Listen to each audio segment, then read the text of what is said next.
Hi, everyone. Welcome to Rising Stories Podcast. Thanks for joining us. This is season 4, and I'm really excited to bring you my guest today. She is U.S. Air Force Lieutenant Colonel Melody Mitchell. She is living in Kuwait, and she's also a Lean In regional leader there. She's also a TED Talk speaker and an amazing advocate for women everywhere. But most importantly, I get to call her my friend. Melody and I have so much fun when we meet together, and I can't wait to talk with her today and for you to hear all her stories and things. But before we begin, I want to make sure that you know how to support this podcast. You can go to the Amazon shop, which is amazon.com/shop/Kareen Sandifer. And there you'll find everything that Melody and I will talk about today, and also other things from the past shows. And if you will click on the links to those or the links in the show notes of the things that we talk about today, that will help support Rising Stories podcast, and it will help empower women to be able to tell their stories, to share with the world, and also empower the listeners, because I really think that these stories are powerful and help people to move forward in their own life and in their own story. So let's get started with the show.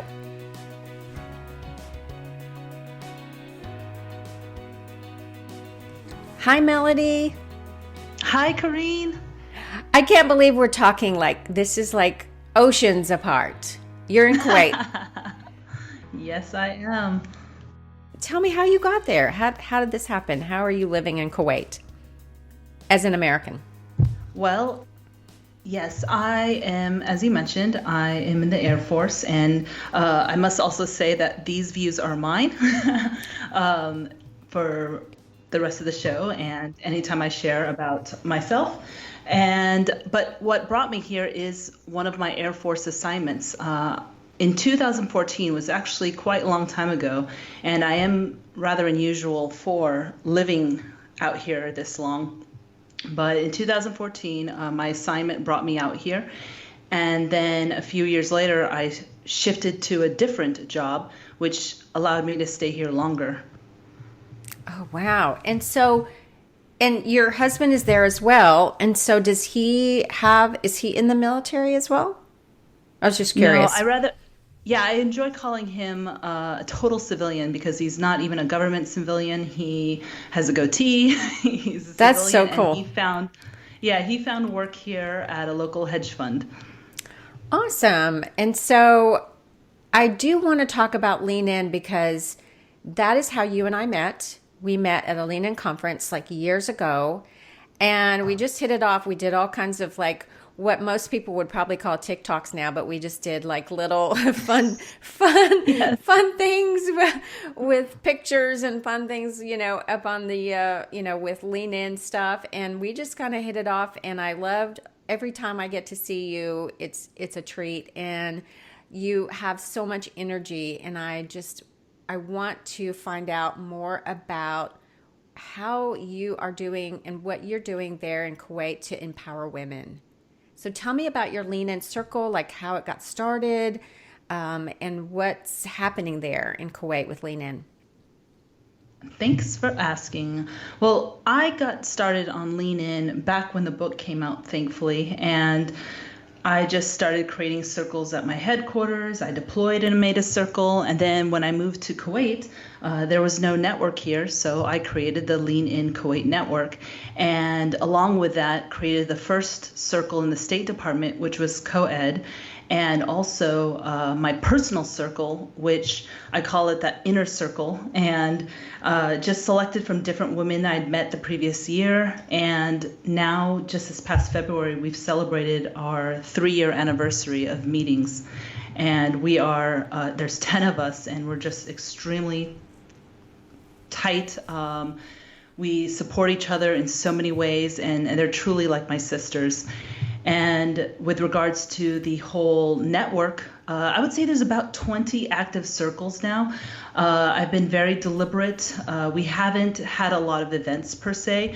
We've been just really trying to grow leaders and create long-standing circle events per se. Like, I'd rather have someone go to a meeting every month versus one meeting, walk away with a good feeling, but then I'd rather have them create those tight-knit relationships, because that is what I really feel gains the most momentum, support, and you can really look back and see how that group has propelled us in our personal and professional growth and accomplishments.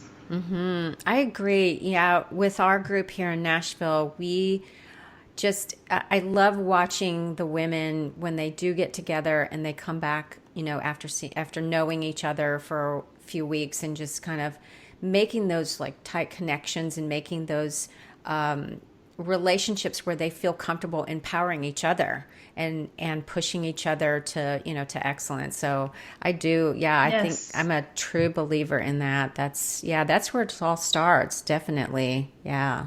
What's your personal lean in story? Do you have like a lean in story that either after you read the book or just maybe something within your career? What is your story that you tell?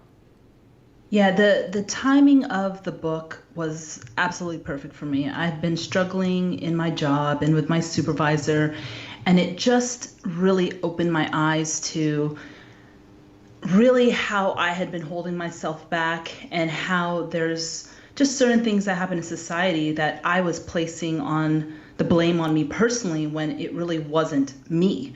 And when I was able to just kind of not try to change this or that aspect of myself and just be me. And then most importantly, when I turned to some friends of mine in my headquarters, that all of us had our own struggles, and we even created a co-ed circle there, and we were so worried about someone trying to stop it that we had all these measures in place to make sure they couldn't say no, and we definitely didn't ask for permission. And when we had that circle and started meeting, it was so powerful. And there's bonds and friendships that I have to this day. That was in 2013. And really, I mean, there was one friend of ours that she was ready to leave the Air Force, and instead she stayed, won many awards, is an amazing, fantastic leader, and she credits the circle to staying in the Air Force. And so from there, Wow. then I deployed shortly thereafter to Jordan, made a circle there, and then made some other connections. And so it's really, what excites me most is those connections that I'm able to see amongst women and men, frankly, and that support and that acknowledgement that we can all really empower each other. Yeah, yeah, absolutely. Absolutely. Who are some people that you admire, maybe look to, or kind of maybe even read something of theirs to help you further empower you to keep, moving towards excellence, or just your best you? Well, the person I admire the most, I'm excited to say you got to meet her, which is my mom. Oh, I did. I love her. She's so awesome. She Yeah. is. And what's exciting is that she is writing her own book. Oh, she She grew up in the is. Philippines, Okay. and education was her ticket out of poverty. Mm-hmm. And then she later became, a real estate broker in, I grew up in Palmdale, California, so she was a broker there. But she still always pursued education. She got her master's in creative writing, and about a year Wow. or so ago, she finished her PhD in mythological studies. Oh my And goodness. yes, and what's so exciting is that she's connected her thesis, her dissertation was about the heroine's journey. So Joseph Campbell and Carl Jung, she's very much into that set of teachings. And even though Joseph Campbell said there's only a hero's journey. She's able to prove through the myth of Inanna, the very first myth in the world, that there is also a heroine's journey. And it doesn't take away from the hero's journey, Right. but we're no longer just the prize or the supporter or the mother. We can be the heroine ourselves. And so I'm very excited to read that book. I've read parts of it, but I keep trying to tell her to just start pitching the book because Absolutely. I know Yeah. I keep telling her that someone will pay you to edit this, but she's determined to finish it and edit it, and so my brother is helping her with the edits, and then when it's time to find an agent, that's going to be my mission, is to help work with her on that. That would be great. That would be great. She's so amazing. There are certain people in this world that you just meet for the first time, and you just feel that they have an amazing story, and you feel that there is just like a whole lot packed into, and she's not a very large woman, so like she's like this tiny she's this tiny woman, but like just a powerhouse within that. Yes. You can just feel it. Yes. And it's like I just wanted to be around her. I didn't even really have like a whole lot of conversation with her. I mostly listened to her, or she was talking to other people or whatever, and I just was like, I just want to be standing right here next to you to see if some of that rubs off. Yes, so that's the one I admired the most. Yeah, that's awesome.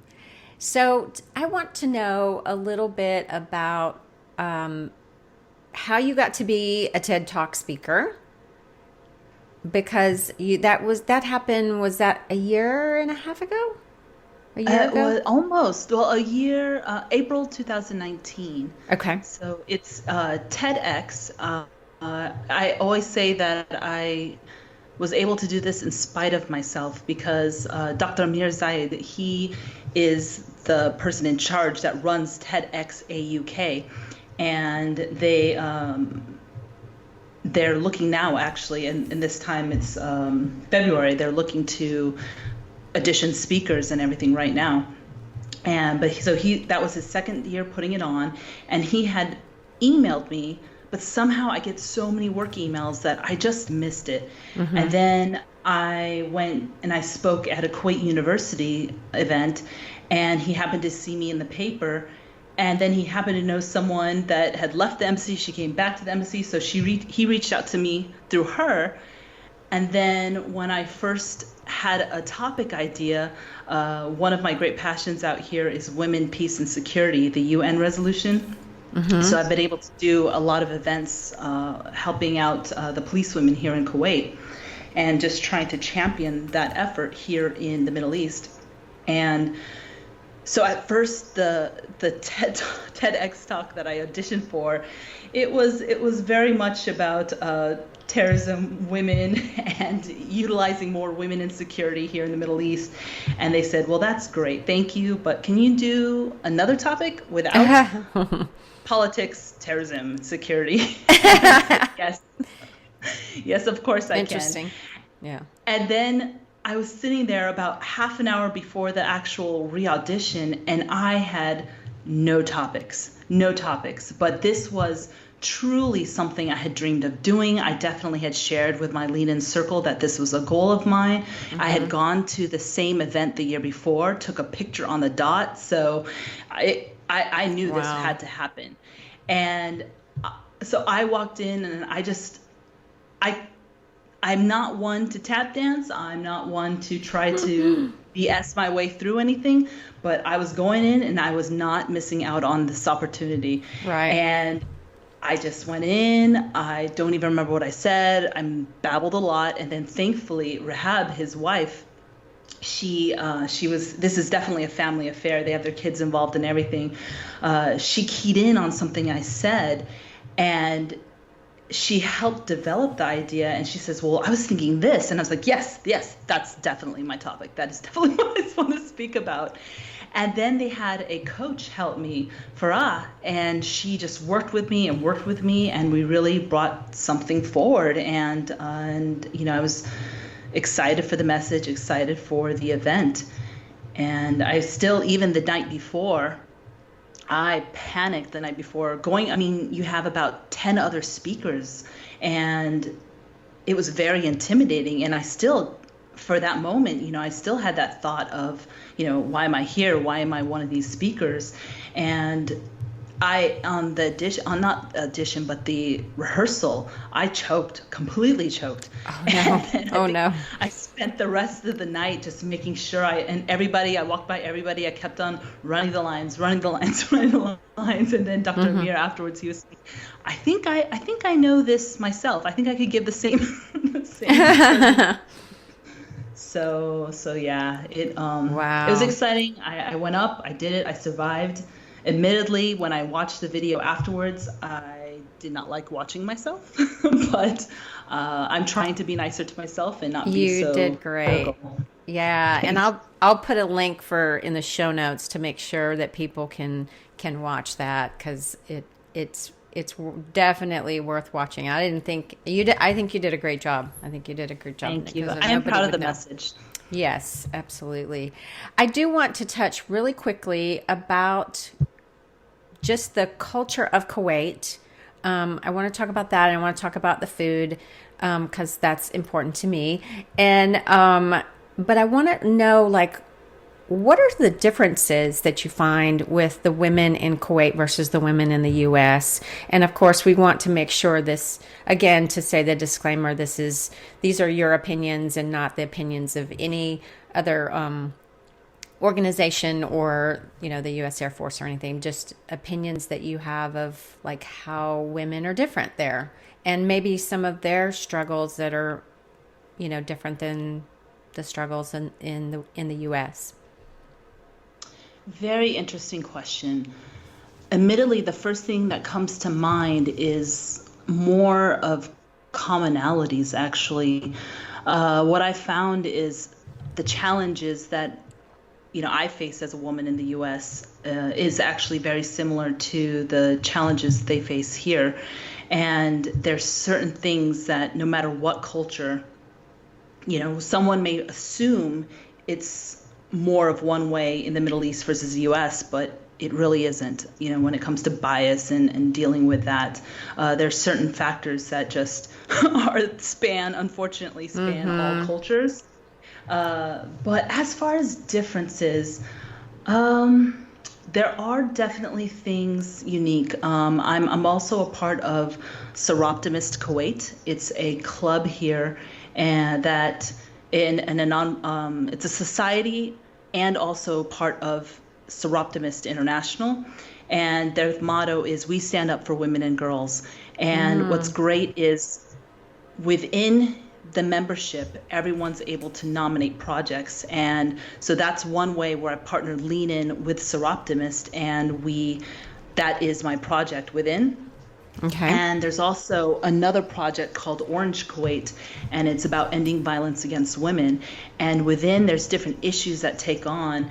And one of them is more of a health issue where it's not even technically against the law, but it's common practice that women are not allowed to sign for their own surgeries or their children's surgeries. Oh, wow. Yes, Interesting. and So so a the man would husband have to or a do that. man, like the father or a husband, Uncle or brother, uncle. yeah, anyone else is qualified but the woman. Oh my goodness. For their own bodies. Well, that just sounds like something I just heard not long ago.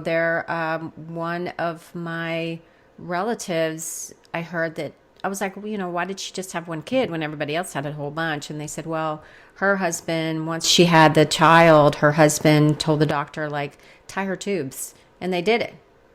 And so like Oh wow. they just did it. And this was I would say this was 40 years ago, 40 50 years ago in a small town in Texas. And so it was like, oh wow, I had no idea that they thank God they can't do that now. Yes, it's got to have consent, I mean, of the Yeah. patient. Yeah. But Well, what's great is there's a lot of women. I mean, what is beautiful about Kuwait that is a bit different than the US is because I always say Kuwait is a small country, big city, small town feel. And what's great is I would say everybody's probably about 2 degrees of separation. Everybody knows each other, everybody's tight knit.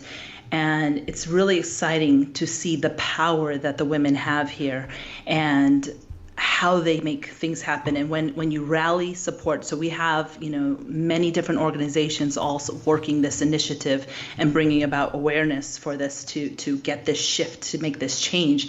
And they're doing it in a very deliberate and smart way to make the permanent change. Instead of just saying, hey, this is happening, there's advocacy, awareness, and all things done in the most impactful way to cause change.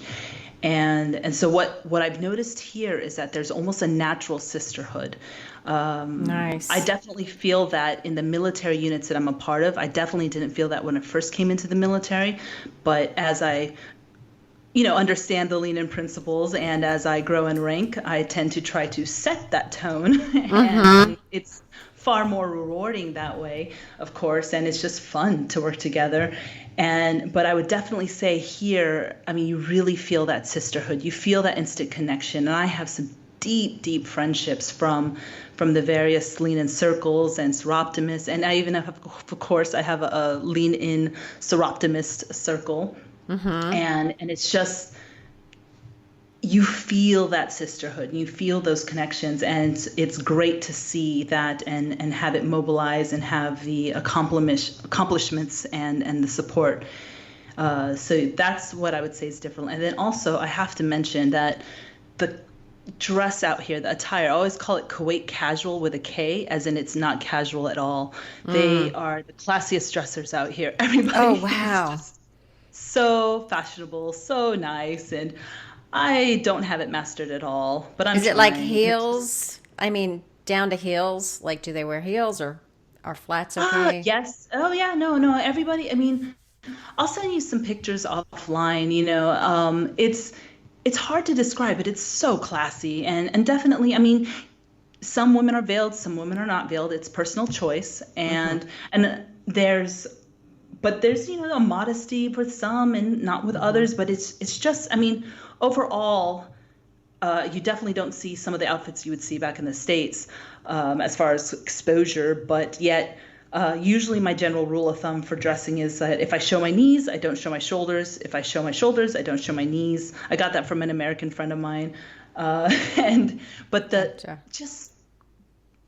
It's hard to describe, but it's Very just different. super classy, very Yeah. classy. Nice. Well, I guess it's kind of like our New York City. I just, I don't really wear heels unless I absolutely have to. But yeah, they do there. So I want to talk a little bit more about what you do personally. And so I know that you love to do meal preps. That's one of the things that I've been watching. I love when you do that on Instagram stories, kind of watching meal preps. Do you, are you enjoying the food there? Like, have you grown accustomed to everything? I'm sure they have everything too, but I'm talking mostly about the I guess the food that is true to that culture. Are you enjoying that? Oh, I'm probably enjoying it too much. What helps is I have to be gluten free, so that helps me abstain from some of the items that are out there. So the Kuwait national dish is called majbous, and it's essentially, and you'll find a similar pattern with many Middle East countries. Jordan has munsaf, and every country has kind of a rice and meat dish. And the majbous is made with kind of a flavored rice, and I'll have little bits of nuts and raisins, apricots, it just depends on where you buy it from. And there's always rivalries. There's always people saying, no, don't order from this restaurant, order from this restaurant. And then you'll have either chicken, dajaj, or meat, lamb meat, lahem. And my favorite admittedly is the lamb. So there is so much lamb out here, and I've fallen in love with it. And so every now and then I'll just crave machbous. And so sometimes I may have posted a picture where sometimes we'll have people over, especially I love having folks from the military bases over and just kind of sharing with them. They have these big trays that they'll put everything on, and then just, Go put at it. saran wrap Yeah. on it, and yeah. Yeah. And so we have these big plates, and so there's always, of course, leftovers, and then I'll meal prep those, and it's very easy. And just the rice, Nice. and then the beet salad.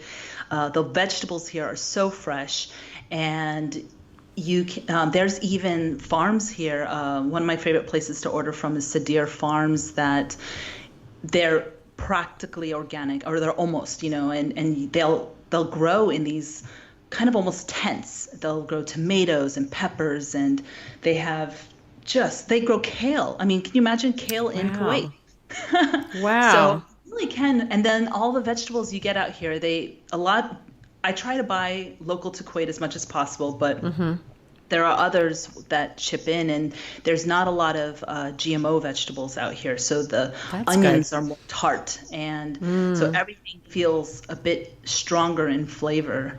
And so we usually have Nice. salads.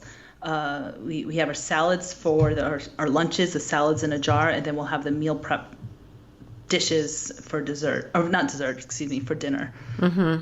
I love that. Yeah. I want to strongly urge that you keep doing that so I can get ideas. It just helps me. I think people like to see that and then they're like, yeah, I can do that. I should do that. Yeah.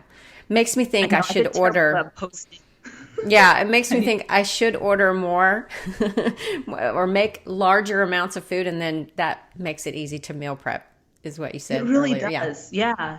And that's what we do. Sometimes, I do enjoy cooking. I have an instant pot. It's so wonderful to use. I love my And Instant Pot. oh yeah, oh yeah. And but then I'll also, if we're in a hurry, we'll just kind of order something. They also have great Persian food out here. Yeah. So you just kind of order a bunch and then prep it out. Yeah. I'm really into my air fryer. I don't know if you have an air fryer, but Not gone there yet. I'm thinking about. it's so good. Oh man. I just, throw in some broccoli and toss it a little bit in olive oil, or the other day I just sliced some sweet potatoes and Mhm. tossed those in a little bit of oil and put some, sea salt on them, and they just came out crispy and so delicious. So, yeah. Speaking You of, broil a so, lot. That's the oh, next you step. do. You boil? Did you say you boil a lot? Broil, Broil. broil. Yeah, yeah, that's how I love my broccoli. Totally, totally, yeah. So, what three things are you absolutely loving these days? Okay. I have to think about this, but sometimes the little things are what matters. So first, I have to share because I feel like it's been a military secret. One of the things I do is I help run a forum of over 10,000 Air Force officer women. Oh, wow. And one of the best things I learned on there, admittedly, is burly bands, large hair ties, fat rubber band. They're not even rubber bands. They're cloth. They're elastic. They have changed the game for me. I've never used a regular rubber band since. Are they like scrunchies? It's not a No, scrunchie? So it's a no, different it's not a scrunchie, but it's burly not. bands. It's Okay. Yeah, it's not a scrunchie because it really holds the hair, and it will hold things tight. Every day I have to put my hair in a military bun, and a big complaint of many of us is that it's either too tight or they create dents in our hair. And so this does not damage the hair because it's kind of a gentle, because it's so wide, Oh, it does not pinch the hair, and it holds everything. I mean, it holds buns or ponytails, and it's very strong, and then it's just somehow softer, and it will hold everything, but it doesn't necessarily cause like the headaches. I told yes. No headaches. For those of you who don't know, like both Melanie and I have this long hair, and it's just like, yeah, if you put your hair back in a bun, it's just like, oh, that bun headache. It's like, oh, Yes. This is anti-bun headache, and it's a game changer, and they last so long. I've had 2 packs that I had for years and years, and really they are starting to get stretched, but really mostly just kind of lose it. But I just bought another pack, and so I've had the same for so long. They're fantastic. Awesome. So that's my first favorite. Okay. And then the other game changer for me was EOS lip balm. Oh yeah, the one in the little Yeah. the little round things that look like Easter eggs. Yes. Oh, Yes. okay. So I'm one of those people that has a little bit of every type of lip gloss or lip balm, but once I tried these, I even was trying others, and nothing compares to this. And especially being out here in the desert, I have one at work. I have one in my car when it's not too hot in the car. Yeah. I have one at home. We have them stationed all throughout the house. My husband uses them, and they're fantastic. I give them away as gifts, almost like a welcome to Kuwait. Welcome to Kuwait. Here's your lip balm because you will need it. That's great. And they just came out with some with SPF, so I haven't tried that yet. It hasn't gotten too hot yet, but yeah, these things, it is truly. And even I gave some as a friend of mine, or gave some to a friend of mine, and she was just asking about them. So I kind of looked through my cart and said, "What have I bought lately?" So that was just such a treat. It's just, I love these things. Right. And then the last item is something I'm still trying out. It's relatively new, and I have my husband to thank for this, but it's growing on me. We've used it this past week. He's been researching everything biohacks, and I'm happy to go along with whatever recommendations he has. And so he bought us a set of, they call them a True Dark Daywalker Elite blue light blocking glasses. And it's, Yes. Yep. And it says, protect your eyes from harmful junk light. And so he bought the yellow ones, and he bought the red ones also. Okay. I haven't been good about wearing the red ones at night yet, but I've been trying.